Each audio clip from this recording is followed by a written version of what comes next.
Selamat pagi Pak Wawan. Pada kesempatan kali ini saya akan membahas tentang isi dari proposal skripsi yang saya ajukan untuk mata kuliah seminar. Jadi, ini merupakan cover dari proposal yang telah saya buat, dan ini telah mengikuti format yang telah ditentukan dari universitas.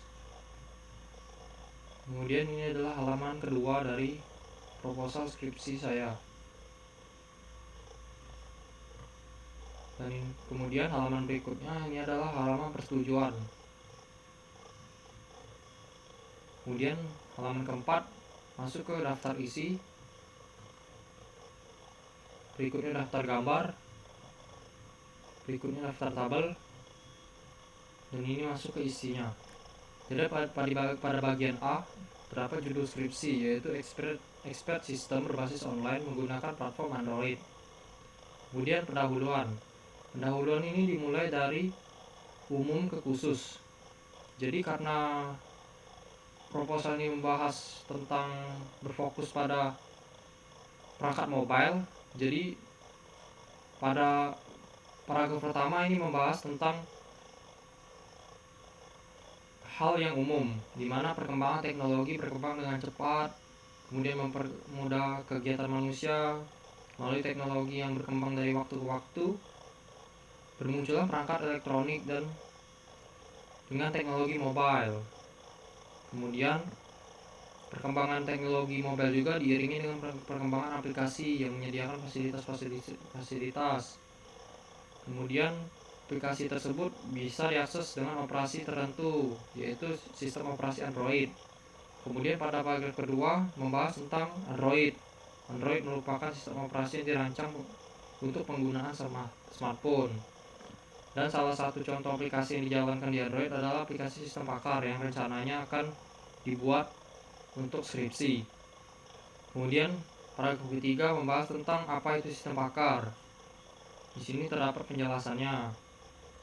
Kemudian aplikasi sistem pakar ini digunakan untuk memecahkan suatu permasalahan yang kerap terjadi di dalam masyarakat, dan sebagai contohnya itu depresi atau stres.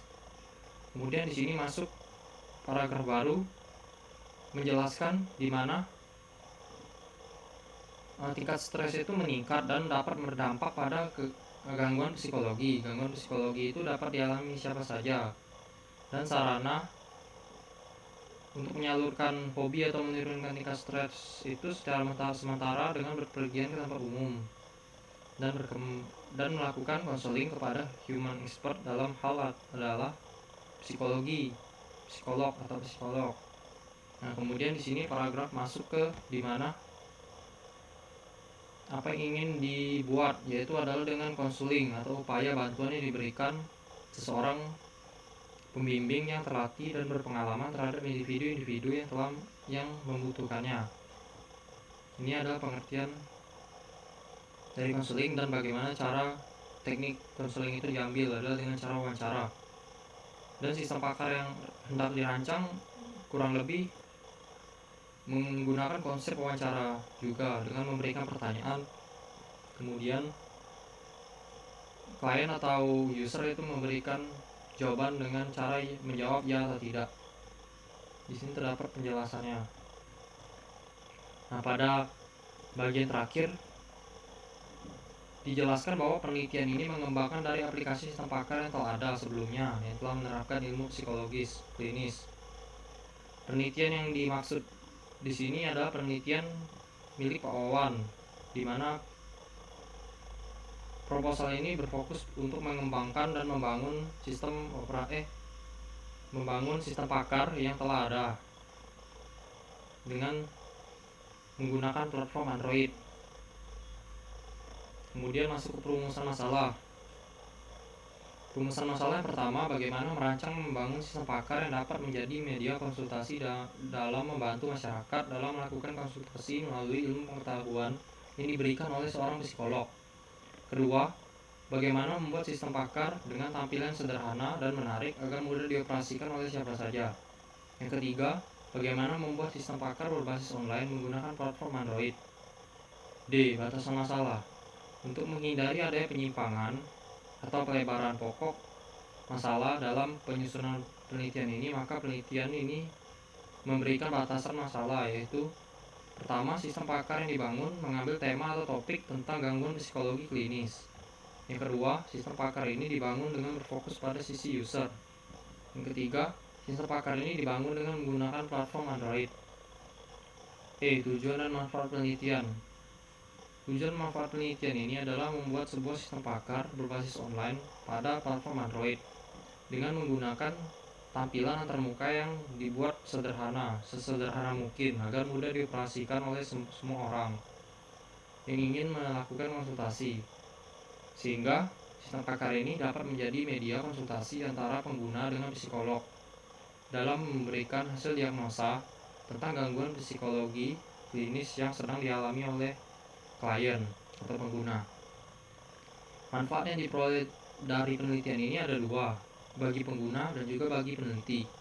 Bagi pengguna, akan menghasilkan suatu rekomendasi penanganan terhadap permasalahan yang dihadapi oleh klien. B. Memberikan gambaran kepada masyarakat umum tentang proses konseling dengan psikolog.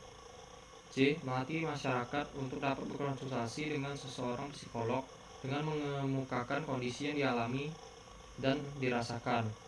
D. Membumikan profesi psikolog. 2. Bagi peneliti. Manfaat penelitian ini yang didapat bagi peneliti adalah dapat mengembangkan ilmu dalam membuat sebuah sistem pakar yang telah didapat dari perkuliahan. Kemudian F. Tinjauan pustaka. Studi pustaka yang diambil itu melalui beberapa sumber. Yang pertama ini pengertian dari sistem pakar beserta dengan sumber dari mana informasi ini didapat. Kemudian dua bagian penting dari sistem pakar adalah lingkungan pengembangan dan lingkungan konsultasi, di mana lingkungan pengembangan itu memperkenalkan pengetahuan ke dalam knowledge base atau basis pengetahuan yang umumnya biasanya dituangkan ke dalam basis data atau di dalam database. Kemudian lingkungan konsultasi, di mana pengguna dapat berkonsultasi sehingga pengguna mendapatkan pengetahuan dan nasihat dari sistem pakar layaknya berkonsultasi dengan seorang pakar. Dan ini adalah gambar struktur dari sistem pakar. Kedua, studi literatur yang berikutnya adalah pengertian psikolog. Karena penelitian ini membahas tentang psikologi, jadi pengertian tentang psikologi. Kemudian lebih spesifik lagi, psikologi klinis, dan ini adalah pengertian psikologi klinis. Kemudian karena penelitian berfokus pada sisi Android, maka dicantumkan juga pengertian dari Android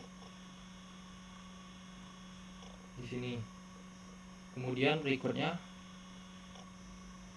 pengertian dari aplikasi mobile. Karena sistem pakar yang dibuat hendak berbasis mobile, maka pengertian aplikasi mobile juga dicantumkan pada studi literatur.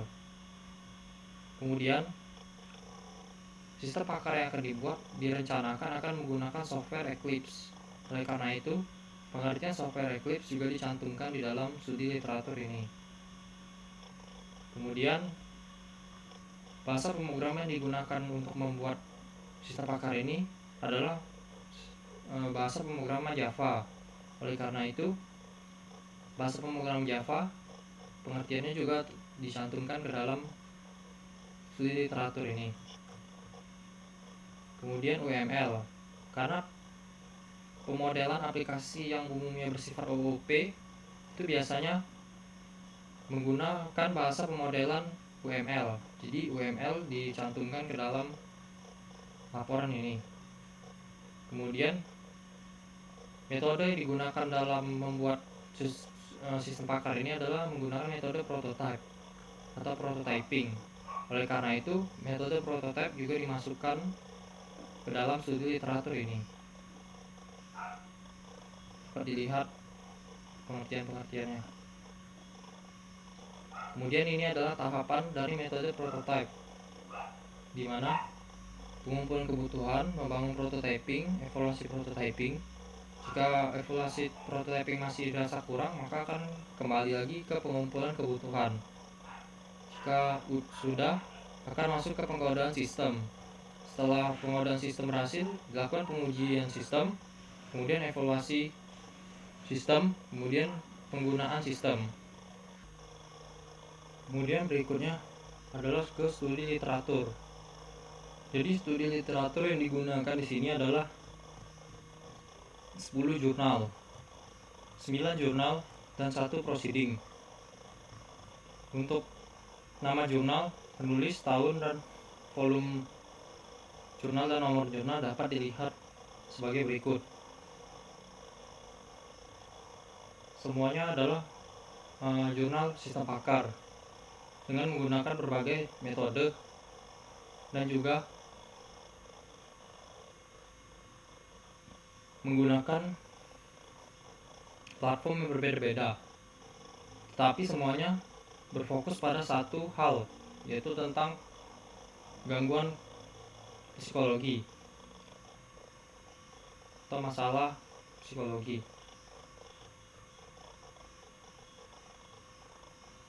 Kemudian metode penelitian, metodologi penelitian. 1. Jenis penelitian.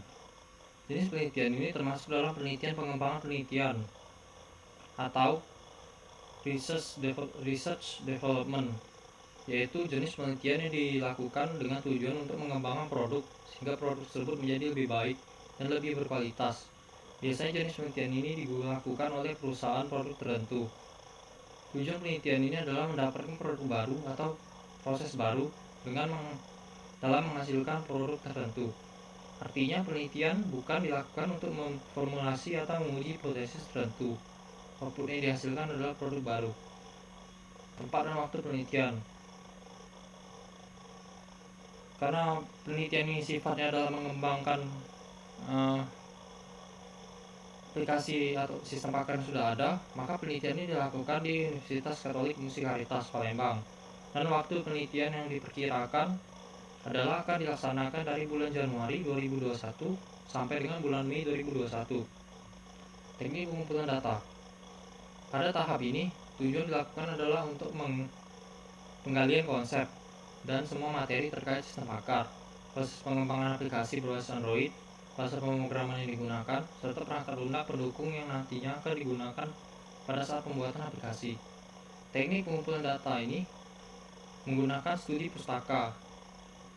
Studi pustaka dilakukan dengan pengumpulan data dan mempelajari teori-teori ilmiah guna menunjang judul penelitian serta jurnal buku, dan majalah yang berhubungan. Jadi pengumpulan data ini berdasarkan dari laporan atau jurnal yang menjadi acuan, yaitu jurnal sistem pakar tentang psikologi klinis yang telah ada. Kemudian 4. Metode pengembangan sistem. Pendekatan metode pengembangan sistem yang digunakan adalah metode prototyping. Dan metode prototyping memiliki 7 tahapan pengerjaan, yaitu pertama, pengumpulan kebutuhan. Pada tahap ini, kebutuhan awal dikumpulkan dengan mencari informasi dari berbagai bacaan atau sumber lain, serta melalui aplikasi sistem pakar yang sudah ada sebelumnya. Kemudian 2. Membangun prototyping. Pada tahap ini, dibuat sebuah rancangan cepat yang bersifat sementara terhadap aplikasi yang akan dibangun, berdasarkan kebutuhan pengguna. Rancangan cepat ini menggambarkan antarmuka dan proses kerja yang dilakukan terhadap sistem dan aliran data pada suatu proses. Pada diagram konteks, hanya pengguna aplikasi yang memiliki akses untuk memproses dan melakukan pertukaran alih data dengan sistem. Gambar 3 menunjukkan bahwa pengguna aplikasi dapat memberikan data masukan kepada sistem berupa gejala-gejala yang dialami, sedangkan sistem memberikan data keluaran hasil diagnosis gangguan pada pengguna. Jadi untuk diagram konteks aplikasi sistem pakar dapat dilihat di gambar ini. Jadi pengguna memberikan masukan berupa gejala yang dialami. Kemudian aplikasi sistem pakar akan mendiagnosa gangguan apa yang dialami oleh pengguna aplikasi tersebut. Kemudian aplikasi akan memberikan hasil diagnosis kepada pengguna aplikasi. Kemudian pada diagram DFD ini menggambarkan bahwa sistem terdapat 2 buah proses yang dijalankan, yaitu melakukan diagnosis dan melihat informasi tentang gangguan. Aliran data yang digunakan untuk melakukan diagnosis ada 3, yaitu daftar gejala yang dipilih, dan hasil diagnosis. Untuk proses kedua, pengguna dapat melihat informasi gangguan yang memiliki 2 aliran data, yaitu informasi gangguan yang dipilih dan informasi gangguan. Untuk alur dari DFD-nya dapat dilihat di sini. Jadi, pengguna memilih gejala yang telah dipilih, gejala yang dialami. Kemudian sistem akan melakukan hasil diagnosis melalui tabel gejala pada database sebagai acuan dari hasil diagnosis tersebut. Setelah sistem mendapatkan hasil diagnosis, maka hasil diagnosis akan diberikan kepada pengguna. Berikutnya, pengguna juga dapat memberikan informasi gangguan yang telah Eka pilih. Kemudian, informasi gangguan tersebut diambil dari berdasarkan acuan dari tabel gangguan untuk mengetahui informasi gangguannya. Kemudian informasi gangguan akan diberikan kepada pengguna. Ketiga, tahapan berikutnya adalah evaluasi prototyping. Jadi pada tahap ini aplikasi sistem pakar yang dibuat dengan berdasarkan pemodelan dari aplikasi sistem pakar yang sudah ada sebelumnya. Dalam pembangunan ini sekaligus pengembangan aplikasi sistem pakar ini terdapat 3 buah prototipe yang ada, yaitu versi pertama sampai ketiga. Pembentukan ketiga prototipe ini mengikuti aplikasi yang sudah ada sebelumnya. Keempat, masuk ke pengkodaan sistem. Pada tahap ini sistem dibangun berdasarkan desain yang telah dibuat pada tahap sebelumnya. Kemudian dikembangkan. Pembangunan sistem ini menggunakan bahasa pemrograman Java dengan tool Eclipse. Pada tahap coding juga disisipkan refactoring agar proses mengubah sistem perangkat lunak sedemikian rupa dengan tidak mengubah eksternal kode dengan memperbaiki struktur internalnya. Hal ini dilakukan untuk meminimalkan kemungkinan adanya bug. Kemudian tahap berikutnya adalah menguji sistem. Pada tahap ini, setelah sistem telah berhasil dibangun dan dikatakan sistem pakar sudah siap dipakai, maka harus dilakukan uji coba terlebih dahulu sebelum digunakan. Pengujian ini dilakukan dengan white box, black box, basis path, pengujian arsitektur, dan lain-lain. 6. Evaluasi sistem. Tahap ini aplikasi sistem pakar akan dievaluasi apakah sudah sesuai dengan aplikasi yang sudah ada sebelumnya. Jika sudah, maka aplikasi sistem pakar yang dibuat telah siap untuk digunakan. Tetapi jika belum, maka akan mengulangi ke proses pengkodaan sistem dan menguji ulang sistem. Ketujuh, menggunakan sistem. Aplikasi sistem pakar yang telah dibuat atau diterima akan siap untuk digunakan oleh pengguna untuk membantu proses konsultasi mereka. Kemudian jadwal pelaksanaan penelitian ini. Kurang lebih untuk kegiatan waktu pelaksanaan ini 7 tahapan dari metode prototyping disertai dengan dokumentasinya. Karena penelitian dimulai dari bulan Januari, jadi Januari sampai ke Mei, dan masing-masing ini mewakili minggu pertama, minggu kedua, minggu ketiga, minggu keempat, minggu pertama lagi, minggu kedua, dan seterusnya. Untuk susunannya, pengumpulan data akan dilakukan pada Januari minggu pertama. Pembangunan prototyping juga dilakukan pada bulan Januari minggu pertama. Evaluasi prototyping akan dilakukan pada minggu kedua. Kemudian pengkodaan sistem akan dilakukan dari Januari minggu ketiga sampai dengan April minggu kedua. Menguji sistem akan dilakukan pada April minggu ketiga dan minggu keempat. Evaluasi sistem akan dilakukan pada bulan Mei minggu pertama dan minggu kedua. Menguji sistem akan dilakukan pada bulan Mei minggu ketiga dan minggu keempat. Kemudian dokumentasi akan dilakukan setiap minggu atau setiap dilakukannya tahapan-tahapan pada metode prototyping. Dan ini adalah daftar pustaka yang digunakan pada penelitian di proposal ini.